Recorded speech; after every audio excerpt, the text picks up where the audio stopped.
مولاي صل وسلم دائما أبدا على حبيبي.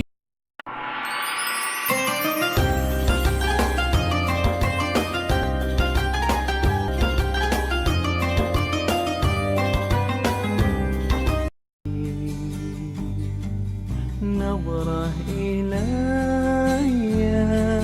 يا رسول عليك صلوات الله عليك يا نبي سلام عليك يا رسول سلام عليك يا حبيب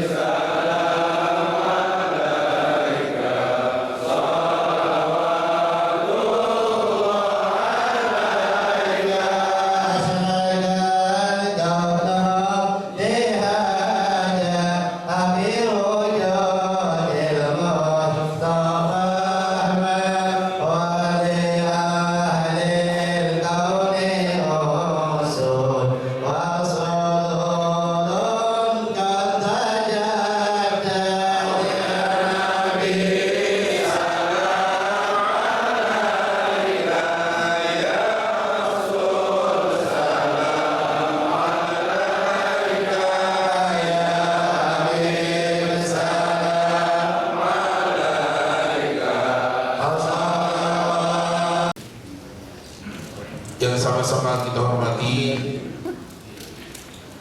jajaran DKM Masjid Baitur Rahman, yang sama-sama kita hormati para penasehat Masjid Baitur Rahman, juga yang sama-sama kita hormati para penasehat Majelis Ta'lim Safari Subuh. Hadir bersama kita pagi ini orang tua kita, Bapak Haji Suparman, Bapak Haji Jaya Lelana, alhamdulillah guru kita Bapak Haji Lukman Hakim Hamid, pengasuh Pondok Pesantren Al-Hamid, dan Ustaz Haji Boy Ibrahim, Ustaz Firman, khusus pengurus Majelis Ta'lim Safari Subuh yang sampai dengan hari ini ketua kita Bapak Dr. Andes Haji Agus Sudana masih belum bisa hadir bersama kita. Yang kami hormati, saya atas nama atau mewakili Ketua DKM Baitur Rahman dan seluruh pengurus DKM Baitur Rahman, pertama-tama menyampaikan salam hormat kepada Bapak Samad dengan jajaran Mustika Kecamatan Cipayung. Hadirin yang saya hormati, Allah muliakan, wabil khusus para tuan-tuan guru yang sama-sama kita muliakan, Rabbi arwahana wa sadana Abuya Habib Abdul Rahman bin Ahmad bin Abdul Rahman As-Segaf LCMA, juga Rabbi arwahana wa sadana Kiai Haji Lukman Hakim Hamid, pimpinan Pondok Pesantren Al-Hamid. Semoga para guru-guru Allah panjangkan umurnya, Allah kabulkan hajat, dan Allah sehatkan badannya, amin ya rabbal alamin. Pada itu sampaikan keuangan pada kesempatan pagi ini di Masjid Jami Siti Khadijah dia muncul sebesar 17.371.625 rupiah. Kemudian ditambah infak dari Bapak Haji Sofyan Abdul Rahman sebesar 3.700.000, dan dari Bapak Haji Jailana sebesar 500.000 rupiah, dan uang kotak dari Masjid Siti Khadijah sebesar 511.000 rupiah, dan penambahan dari Masjid Jami Al-Islam 100.000, dari jumlah pemasukan 4.811.000 rupiah. Jadi jumlahnya 22.182.625 rupiah. Oh keluar maaf, pengeluaran semuanya adalah Rp7.775.000. Jadi jumlah saat ini saham kita mendapat Rp14.407.625. Bapak sekalian yang saya hormati Allah muliakan, terima kasih. Kurang lebihnya mohon maaf saja yang kami sampaikan. Khutbah shofah wa makadar. Assalamualaikum warahmatullahi wabarakatuh. Didin Abdul Hamid yang telah menyampaikan sambutan sekaligus informasi kegiatan Majlis Ta'lim Safari Subuh. Selanjutnya kita beri kesempatan kepada Bapak Camat Cipayung untuk menyampaikan sambutannya. Pada Rahmat Pak Diman, kami silakan. Sebelum kesempatan kata disampaikan, terlebih dahulu perkenalan, karena di Masjid Baitur Rahman ini adalah yang perdana saya hadir, ya, sekalipun sudah beberapa kali saya hadir di Safari Subuh, mungkin jamaah ganti-ganti, alangkah eloknya kalau saya pernah terlebih dahulu. Pertanggal 5 November bulan kemarin saya dilantik menjadi Camat Cipayung menggantikan Wali Tona.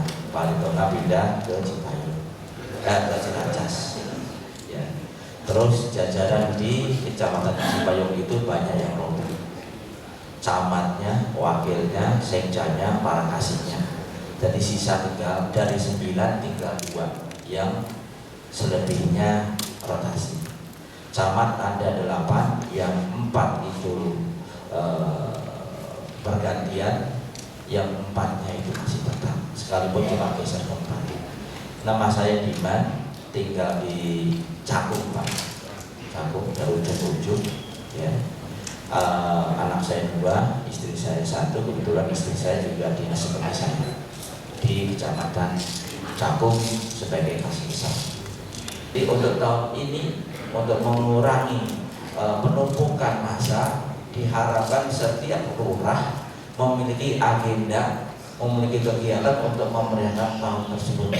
Silakan aja dibuat kegiatan sedemikian rupa, entah itu pengajian, entah itu kegiatannya untuk kumpul bareng muhasabah, silakan saja. Tujuannya tak lain dan bukan adalah supaya tidak terkonsentrasi pada satu tempat.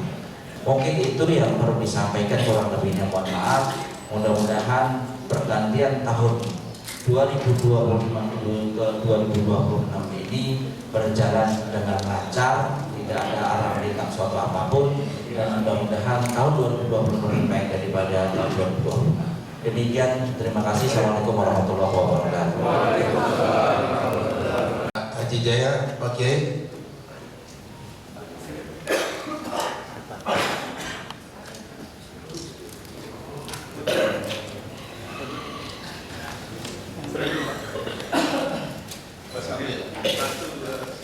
Yang satu buat dulu lah.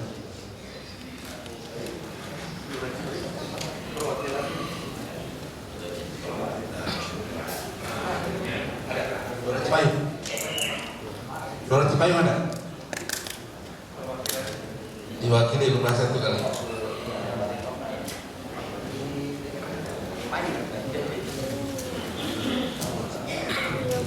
Baik Bapak dan Saudara hadirin serta Ibu hadirat, mari sama-sama kita ikuti uraian yang akan disampaikan oleh guru kita pada Habib Abu Habib Abdul Rahman Ahmad Segar. Kami silakan. Sallu ala Muhammad. Assalamualaikum warahmatullahi wabarakatuh. Segala puja dan puji kepada Allah, selawat dan salam selalu kita sampaikan kepada junjungan kita Nabi Muhammad SAW, para keluarga, sahabat, tabi'in, serta seluruh umat yang selalu beristiqomah mengikuti sunnah-sunnahnya hingga yaumul qiyamah. Yang sama-sama kita hormati para guru-guru kita, para asatidz, wabil khusus, alhamdulillah hadir bersama kita Kiai Haji Luqmanul Hakim, semoga Allah berikan sehat walafiat. Kemudian juga tentunya para umarok kita yang alhamdulillah cukup banyak hadir pada pagi hari ini. Seperti yang biasa kita lakukan di pekan keempat ini, para lurah, para pimpinan kita alhamdulillah bisa hadir. Wabil khusus tentunya Bapak Camat kita yang alhamdulillah selain pekan keempat, beliau juga selalu menyempatkan hadir di Safari Subuh kita ini. Semoga selalu diberikan sehat walafiat. Amin. Segenap hadirin dan hadirat yang dimuliakan oleh Allah, kita melanjutkan atau menyimpulkan pembahasan dari hadis yang kita ceritakan kemarin tentang hadis Usama, yaitu yang membunuh dari orang yang saat itu berperang dan ketika hendak dibunuh dia mengucapkan apa? La ilaha illallah, tapi tetap dibunuh. Waktu ditanya sama Rasul, kenapa kau bunuh dia? Dia mengucapkan 2 kalimat syahadat itu ya Rasul karena ingin apa? Selamat, ingin menyelamatkan diri saja, karena saat terdesak baru dia mengucapkan la ilaha illallah, maka saya tetap bunuh. Nabi marah sambil mengatakan, asyaqaqta sadrahu, apakah kau sudah belek dadanya? Apakah betul dia mengucapkan karena takut ingin menyerah atau betul karena iman? Engkau tidak mengetahui isi hatinya. Maka Rasulullah bilang, ya Allah, aku berlepas diri dari perbuatan Usama. Aku berlepas diri dari perbuatan Usama. Sampai 3 kali diucapkan. Bahkan Usama bilang, sepertinya aku kayak belum masuk Islam saat itu. Nah itu sudah kita bahas. Masih ingat apa Pak? Belum ngopi belum? Kalau belum ngopi biasanya ingat. Kalau belum ngopi kadang lupa. Masih ingat kan? Nah itu dari hadis itu sebenarnya di sini kita ambil judul at-takfir. At-takfir itu mengkafirkan orang, yaitu mengkafirkan orang Islam. Itu di situ karena Usama bilang dia kafir ya Rasul. Dia mengucapkan itu karena takut. Rasulullah marah. Nah disinilah nanti ada ulama memberikan tema at-takfir fil Islam. Bagaimana mengkafirkan orang Islam. Ini sangat penting. Karena kalau bagaimana takfir dalam Islam? Tentunya ini kita menyingkat saja dari hikmah hadis. Yang pertama, at-takfir artinya menghukumi seorang muslim sebagai kafir. Nah, itu namanya takfir. Kamu kafir. Nah, itu namanya takfir. Mengkafirkan orang muslim. Tapi kalau orang kafir memang dikafir tanpa dikafir, memang model apa? Kafir. Kata kafir ini mengingkari ya. Mungkin kalau bahasa sekarang suka disebut non apa? Non muslim, ya sama juga sebenarnya non muslim mengkafir sama kafir. Ini mengkafirkan orang Islam itu disebut takfir. At-takfir merupakan perkara yang sangat serius, jangan diremehkan. Karena ini berkaitan dengan iman dan akhirat, urusan akhiratnya.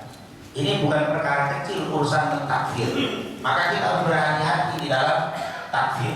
Nah, di sini kita akan bahas secara singkat bahaya takfir dan nanti yang kedua kaidah mentakfir. Boleh tuh ngafirin orang, tapi ada kaidahnya. Dan itu ada tata caranya. Jadi yang pertama cuma ngambil 2 tema saja karena waktu sangat terbatas. Bahaya takfir, bahaya mengkafirkan orang. Jadi kalau saya sebut takfir sudah maksudnya paham ya. Mengkafirkan orang Islam itu namanya apa? Takfir. Bahaya takfir. Yang pertama, mentakfir tanpa ilmu dan kehati-hatian menimbulkan banyak dampak buruk, banyak permasalahan buruk yang ditimbulkan gara-gara kita mengkafirkan orang.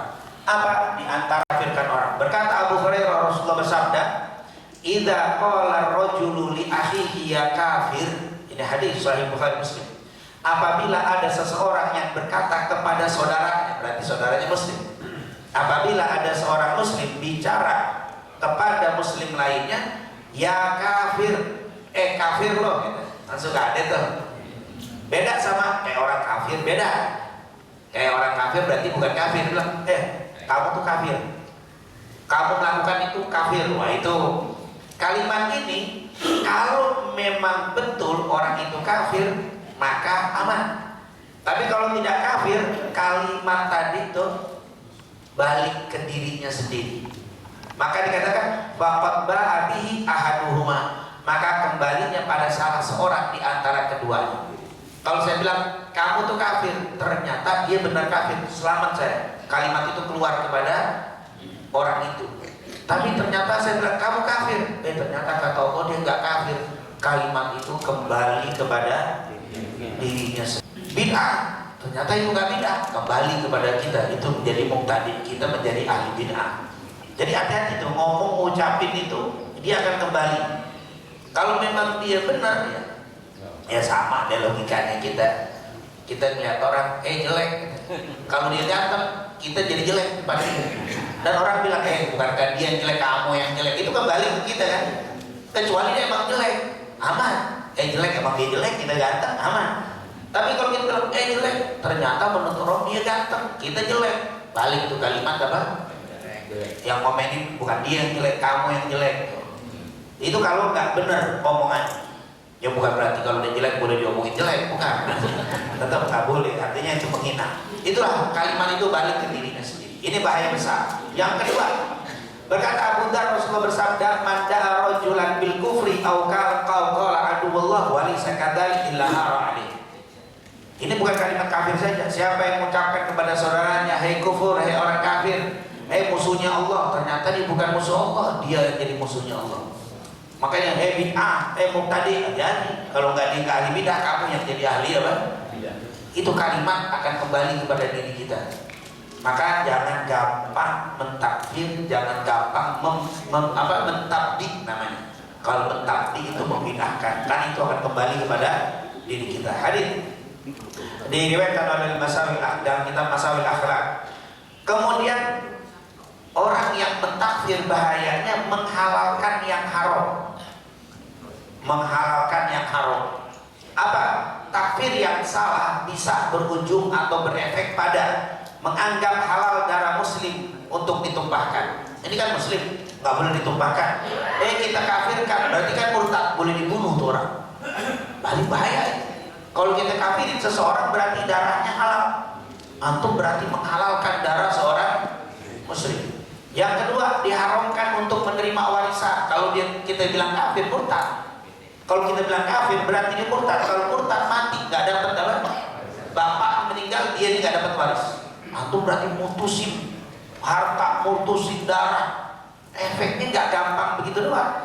Dipisahkan hubungan pernikahan karena dia anggap murtad, cerai. Jadi antum ngomong kafir kepada saudara antum, itu efeknya dia boleh dibunuh karena dia murtad. Kan dalam hadis tidak boleh dibunuh kecuali karena 3, karena membunuh orang, karena murtad, zina yang sudah nikah. Illa bihaqqiha, itu dengan haknya Allah.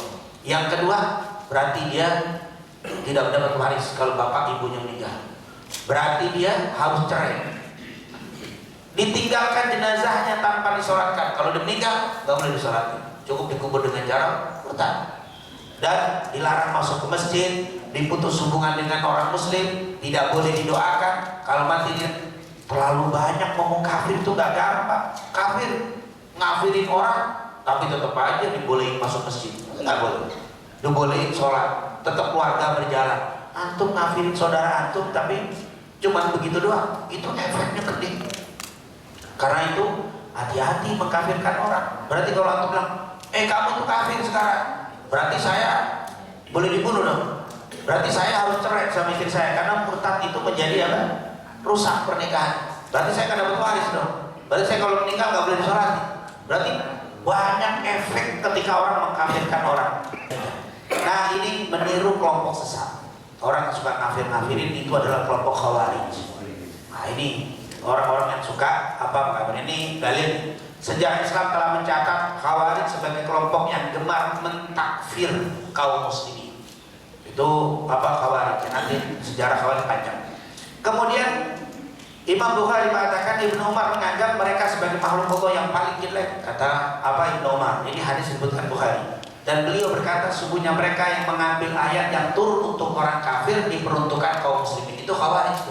Ayat untuk orang kafir ditujukan kepada umat Nabi. Itu yang model khawarij begitu tuh. Jadi kelompok yang suka nyala-nyalain orang, bahkan ayat untuk orang kafir diperuntukkan bagi orang Islam. Ini model khawarij. Jadi antum harus tahu nih ayat untuk orang kafir atau untuk muslim. Jangan sampai ayat orang muslim diperuntukkan orang kafir diperuntukkan orang muslim. Nah, ini hati-hati, nanti bab tawasul atau bisa bahas tentang bagaimana masalah-masalah ahli sunnah harus dipelajari. Memecah belah persatuan. Efek dari mentakfir itu memecah belah persatuan. Ini maaf nih. Kita kalau dikafirin marah apa nggak marah? Kali demen syukron nanti dikafirin antum marah. Putuslah hubungan silaturahim kita. Kalau sumbu panjang aman, tapi kalau sumbu pendek langsung ditonjok harusnya. Kenapa? Emosi orang dikafirkan, disesat. Kemudian timbul kesombongan. Orang yang suka ngafir-ngafirin itu sombong karena dia merasa yang paling iman. Otomatis kalau saya kafirkan bapak, berarti saya yang paling beriman. Semua selain kelompok saya kafir, selain kelompok saya bid'ah, selain kelompok saya neraka. Berarti Anda yang paling apa? Paling suci, paling benar. Sombong. Sombong perbuatan siapa? Sombong perbuatan siapa? Iblis. Setan. Iblis. Kotor takut marah iblis. Apa Pak? Semakin setan marah itu semakin bagus. Nah, untuk marah. Kenapa? Karena Allah bilang musuh kalian itu setan. Selain setan bukan musuh kita. Musuh kita adalah ini iblis. Iblis itu sombong. Makanya kata para ulama kan, waktu disuruh sujud, ana khairun minhum khalaqtani min nar wa khalaqtahu min tin. Aba wastakbar wa kana minal kafirin. Sombong. Jadi orang sombong itu pasti muridnya. Nah, ini orang yang suka ngafir-ngafirin, nyalain orang lain, dia berarti merasa benar sehingga orang lain itu salah. Nah, sangat banyak. Ini tentunya saya hanya ungkap sedikit saja bahaya daripada apa mengkafirkan. Nah, yang paling penting kita sekarang apa itu kaedah takfir. Ada kaedah di dalam mentakfir, itu ada kaedahnya, nggak sembarangan. Apa? Para ulama ahli sunnah menetapkan kaedah takfir. Di antaranya, takfir adalah hak Allah dan Rasulnya. Jadi jangan pernah mengambil hukum yang sudah hak Allah dan Rasul. Makanya Usama dimarahin sama Nabi, ya Rasul, dia itu ngomong karena takut. Allah, Nabi bilang, apakah kamu sudah membelai dada? Itu haknya Allah dan hakku, bukan hakku untuk mengatakan apa? Kafir dan tidak kafir. Jadi orang yang suka kafir-kafirin mengambil hukum yang bukan, menetapkan hukum yang bukan wewenang dia. Takfir itu adalah hak Allah dan Rasulnya. Oleh karena itu tidak boleh mengkafirkan kecuali dalil yang jelas dari Al-Quran dan Sunnah, jelas tidak mengandung syubhat. Karena haknya Allah dan Rasul yang apa? Mengkafirkan. Jadi kaidah pertama, takfir itu milik Allah dan Rasul. Jadi jangan mengambil hak menetapkan hukum yang menjadi bukan wewenang kita. Itu ketetapan yang harus kembali kepada Allah dan Rasul. Yang kedua, membedakan antara perbuatan kafir dan pelakunya. Saya bilang tadi, suatu perbuatan itu bisa mengandung kekafiran. Sebuah perkataan bisa mengandung kekafiran, tapi orangnya tidak otomatis kita kafirkan. Kenapa? Karena boleh jadi pelakunya itu apa? Tidak tahu. Dia nggak tahu kalau itu kafir. Jadi nggak boleh langsung kita kafirkan. Boleh jadi dia salah paham dalam masalah itu. Boleh jadi dia dipaksa atau salah penafsiran. Karena agama itu luas. Jadi ngomong dikit kafir, jangan dulu omongannya salah tuh, omongan kafir tuh. Tapi orangnya tidak boleh langsung kita kafirkan. Kenapa? Karena boleh jadi karena dia tidak ngerti, tidak paham. Boleh jadi dia ngerti cuma salah paham. Ya, kan salah paham biasa. Antum pernah salah paham? Pernah, istilahnya salah paham. Apa orang lain salah paham? Memahami sesuatu itu punya berbeda-beda. Atau karena bodoh memang nggak ngerti. Nah, inilah yang harus kita jaga. Saya contohkan di dalam hadis. Contoh karena kebodohan. Ini orang bodoh, nggak dikafirin sama Allah. Lihat contohnya. Ini jangan, antum mungkin dengar hadis ini unik. Berkata Uqbah radhiyallahu anhu, Rasulullah bersabda, Inna rajulan hadarahul maut. Ada seseorang dikit lagi meninggal. Kayaknya rasanya sakit, udah parah sakit. Hadarahul maut, udah datang nih kematian. Dan dia ini banyak maksiat, ahli dosa, jarang ibadah. Akhirnya dia ketakutan pas mau mati, karena dia tahu, waduh ini bakal diadab saya nih sama Allah. Akhirnya lamma aisa minal hayat, ketika dia merasa putus asa dari kehidupan, udah pasti mati nih. Kenapa? Karena udah berat, dokter macam-macam udah nggak bisa diobati, para medis, non medis udah nggak bisa, udah. Akhirnya dia pesan, auso ahlahu, dia wasiat kepada keluarganya, kepada anaknya, kepada apa kata dia? Idza muttu, kalau aku mati, orangnya pesan, fajma'u li haqaban katsira, thumma awru nar, kumpulin kayu-kayu bakar yang banyak, lalu bakar, yang bikin api apa, berkobar gede, kemudian hatta lalu lemparkan aku dia apa, api, dia minta pesan, jadi kalau saya mati bakar saya. Hatta idza akalat lahmi wa khalasat ila albi, sampai tulangku habis, kulitku habis semuanya, lunak jadi apa, abu. Setelah itu abu saya fakhuduha, lalu ambil debu atau abu-abu saya tadi, fathanu, tumbuk lagi, ya tak lebih halus lagi, udah apa? Udah halus, ditumbuk lagi. Terus fadruni fil yammi fi yaumin harin aw rahin, lalu kamu pergi ke tengah padang pasir di musim panas atau di musim angin yang kencang, lalu tebar debu saya apa? Tebar, biar terbang semuanya. Kenapa? Biar saya nggak dibangkitin sama Allah. Saya kalau dibangkitin serem, saya diadab, udah aman jadi debu aja dah. Dia pikir nggak bakal apa? Nggak bakal dibangkitin, hilang. Alhamdulillah nggak ada hisab udah. Tapi kalau masih ada badannya kan nanti apa? Itu kan pemikiran kafir. Dipikir Allah nggak bangkitin, bodoh dia. Akhirnya apa? Fajamah Allah, setelah itu berkah. Wasiatnya dilaksanakan, dibakar, ditumbuk. Pas musim angin debu kencang dilempar, hilang. Fajama'ahullah, Allah kumpuli, bangkitlah gitu. Ditanya, faqala lima fa'alta hadza? Allah nanya, kenapa kau melakukan ini? Kata dia, saya pikir nggak dibangkitin, saya pikir udah jadi apa? Udah debu nggak jadi bangkit, ya Allah. Saya takut, khasyatak, ya saya takut samamu ya Allah. Saya banyak maksiat, saya banyak dosa. Makanya kalau saya mati, saya bakal diadab sama apa, siksa-siksa dengan dosa-dosa saya. Makanya saya takut, makanya saya tumbuk, saya hancurin biar kagak dibangkitin lagi. Yo, saya pikir nggak bisa dibangkitin. Ternyata dibangkitin juga. Apa kata Allah? Faghfara lahu, Allah ampuni dosa-dosanya orang itu. Nggak dibilang kafir kamu, enggak. Salah paham dia. Karena Allah maaf, memang kita seorang Bapak. Allah bilang faghfara lahu, Allah berikan ampunan kepada orang itu. Itu kan pemahaman kafir. Hadis Bukhari Muslim. Contoh lain, karena salah paham. Salah paham. Lihat, berkata Salim dari ayah, ini panjangnya. Ba'atha Nabi Khalid bin al-Walid ila Bani Jadimah fada'u ila Islam falam yuhsinu an yaqulu aslamna faja'alu yaqulu saba'na. Khalid bin Walid pernah dikirim ke suku namanya Bani Jadimah, dikirim sama Nabi, ya namanya apa? Sariyah apa Ghazwah? Ingat kan? Sariyah. Kalau Ghazwah ya Nabi yang mimpin, kalau Sariyah diutus delegasi, Nabi gak ikut, dipimpin sama Khalid bin Walid. Pas dia masuk ke satu daerah, dia sebelum perang mau masuk Islam apa enggak?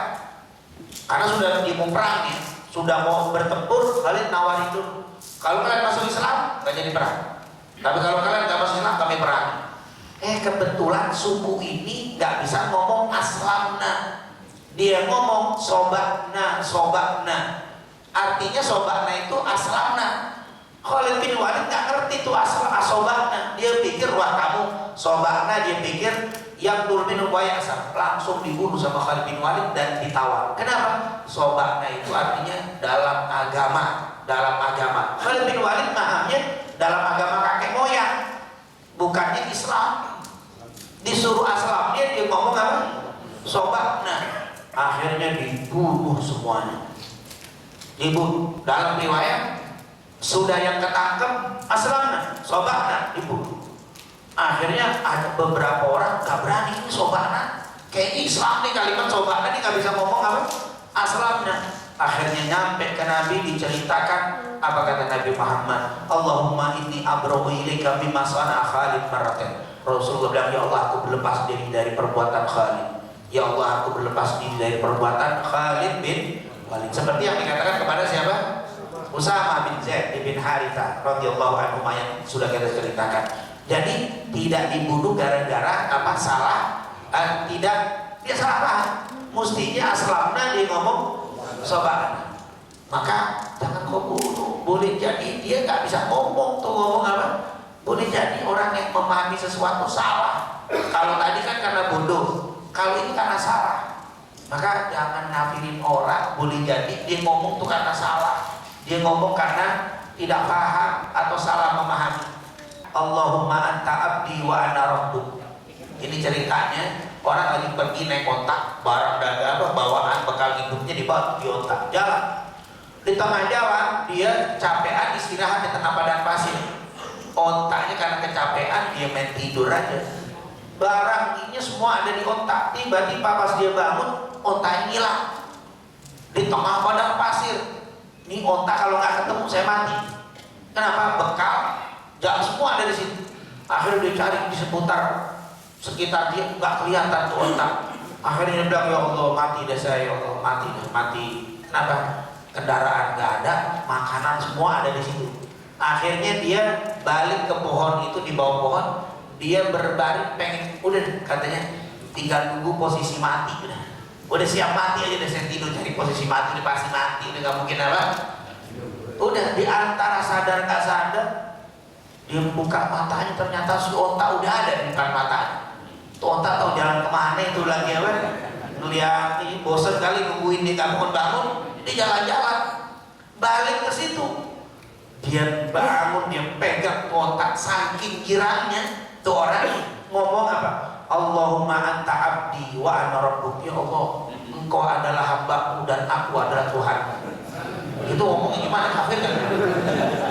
Saking girangnya.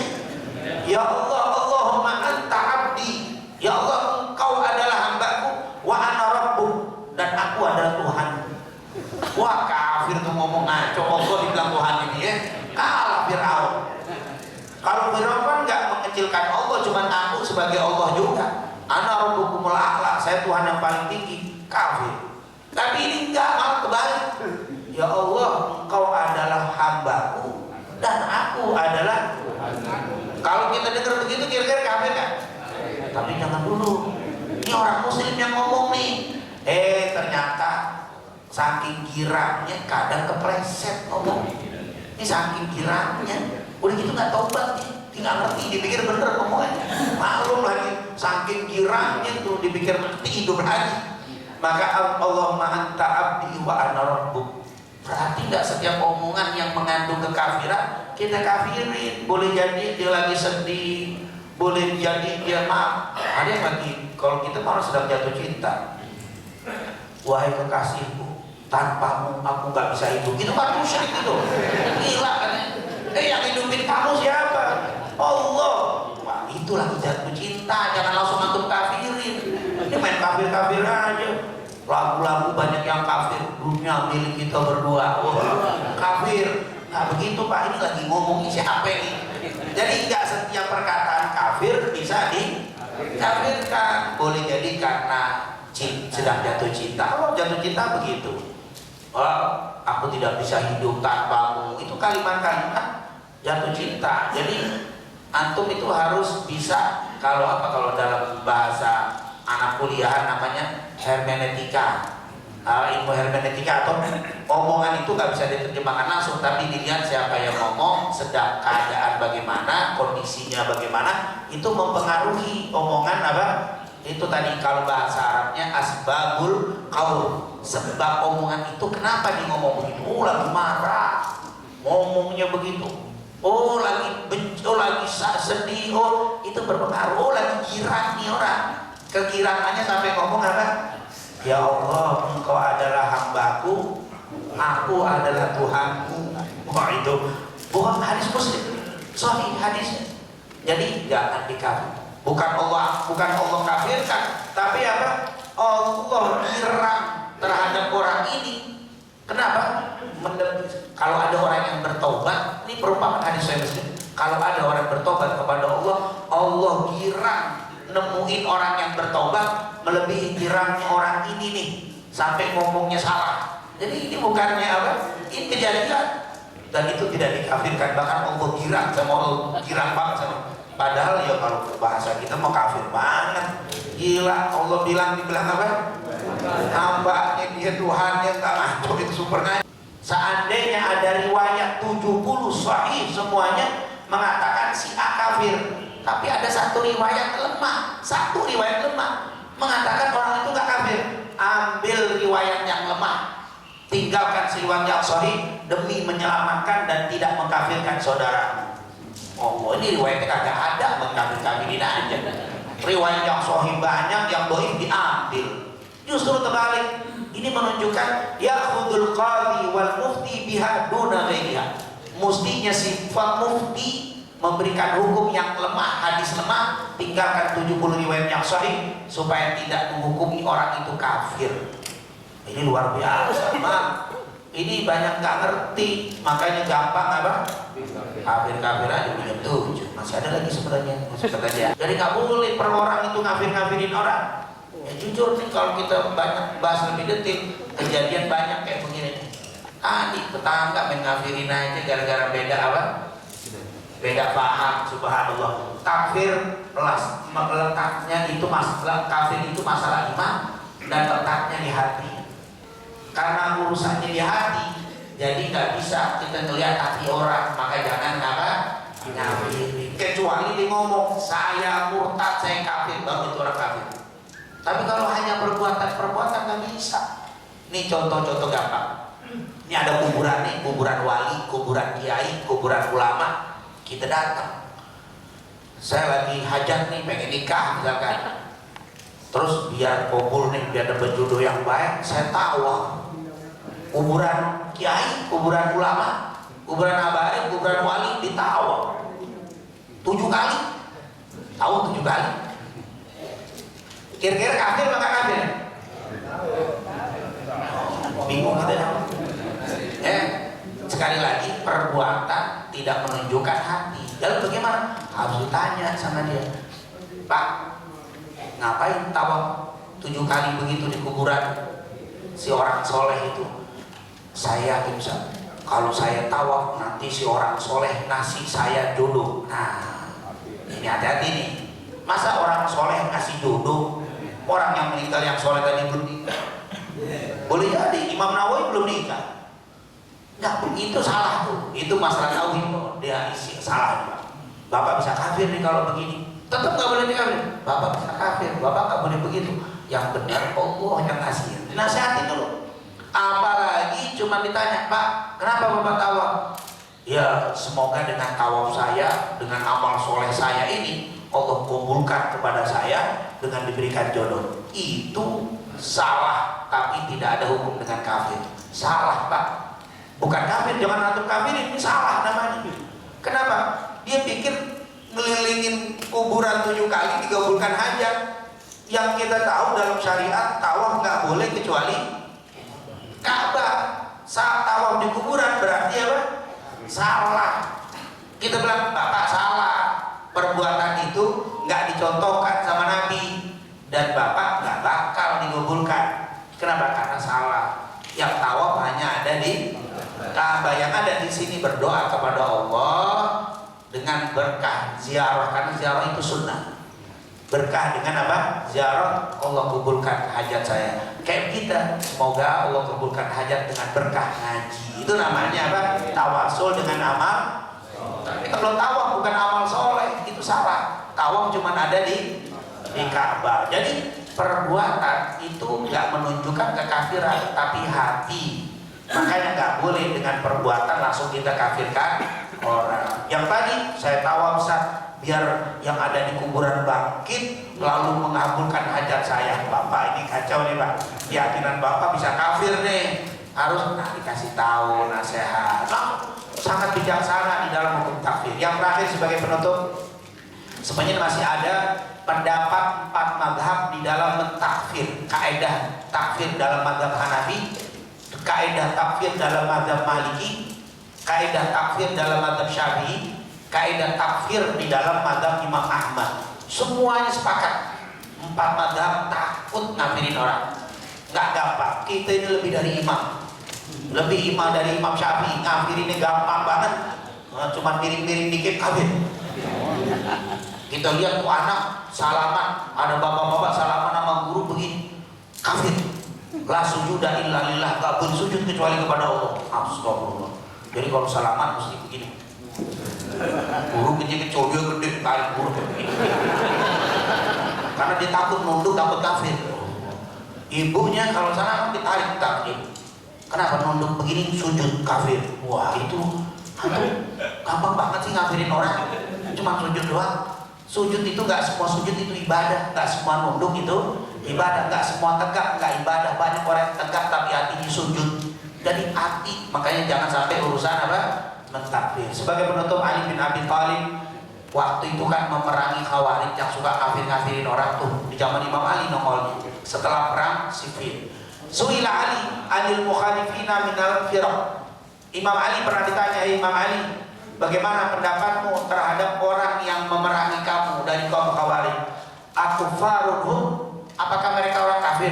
Padahal mereka tidak kafir. Padahal ketemu Khawarij yang merangi dia, yang merangi, yang membunuh. Perang Siffin itu Pak, terjadi peperangan Siffin dari musuhnya, dari Muawiyah bin Abi Sufyan, pasukan yang meninggal 35.000. Dari pasukan Sayyidina Ali meninggal 25.000. Pasukan dia, orang-orang dia cintai terbunuh 25.000. Apa kata Imam Ali? Tanya, Imam Ali, lawanmu itu kafir apa enggak? Katanya lah, dia enggak kafir. Oh, padahal udah perangi. Ini kita cuma beda doang langsung apa? Dikafirin. Itu Imam Ali bin Abi Thalib. Innahu minal kufri farru. Oh, mereka dari kekafiran takut, mereka lari. Mereka bukan orang kafir. Amunafikun hum. Kalau begitu mungkin munafik kali yang merangi kamu. Kamu kan khalifah kok diperangi. Jangan-jangan yang merangi kamu orang munafik. Qalalah, mereka bukan orang munafik. Innal munafiqina la yadhkurunallaha illa qalila wa haula yadhkurunallaha katsira. Orang munafik itu malas zikirnya, mereka ahli zikir. Jadi mereka bukan orang munafik. Lalu siapa mereka? Kalau enggak munafik, enggak kafir siapa? Qaumun asabatul fitnah. Mereka kaum yang terkena fitnah, kena syubhat, salah paham, sehingga mereka memerangi aku sampai terbunuh 25.000 orang dari orang yang aku cintai. Ya kayak begitu nggak berani dikafirin. Ini cuma kagak senyum doang, beda mazhab, debat kelompok langsung apa? Kafir. Wah, bagaimana lihat? Inilah orang yang mengerti. Insyaallah Allah jauhkan kita semua dari perkara kafir, dan semoga saudara kita semuanya umat Nabi Muhammad muslim semuanya, beriman semuanya, hidup dalam keimanan, meninggal dalam keimanan, nanti kita dibangkitkan bersama orang-orang yang beriman. Amin ya rabbal alamin. Mungkin itu yang saya sampaikan, lebih kurangnya wassalamualaikum warahmatullahi wabarakatuh. Jazakumullah. Jangan pada saat ini tidaklah keluar dari tempat ini. Dosa-dosa kita sudah diampuni oleh Allah Subhanahu wa taala. Kesalahan kita sudah dimaafkan oleh Allah Subhanahu wa taala. Dan Allah jaga keluarga kita, keluarga sakinah, mawaddah, warahmah. Allah berikan kepada kita semuanya yaitu umur panjang, sehat walafiat, istiqamah, beriman, bertakwa kepada Allah Subhanahu wa taala. Allah mudahkan segala urusan kita. Allah luaskan rezeki kita. Apabila kita meninggal dunia dalam keadaan husnul khatimah, dalam keadaan husnul khatimah, keadaan husnul khatimah wa ila hadratin Nabi Muhammad sallallahu alaihi wasallam. Al-Fatihah.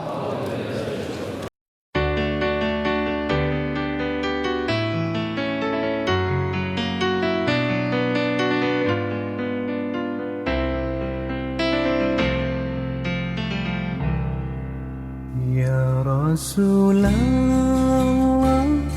salamun alaihi. Ya Habiballah, salam alaihi. Nadrah ilayya ya Rasulullah, atfan alayya حبيب الله.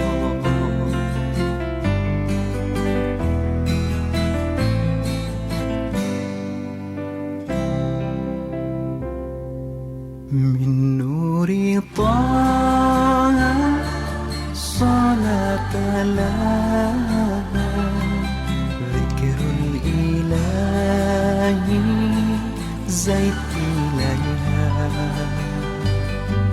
من قلبي أحمد نسقى ونرشد. من قلبي أحمد ذاك المراد.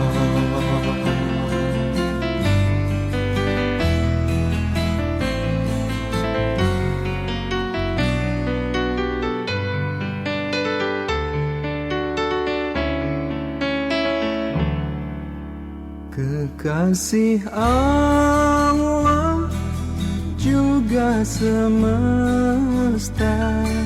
sholawat salam kita semua. Jalan hidupnya pancarkan cinta, kasih dan damai ajarannya.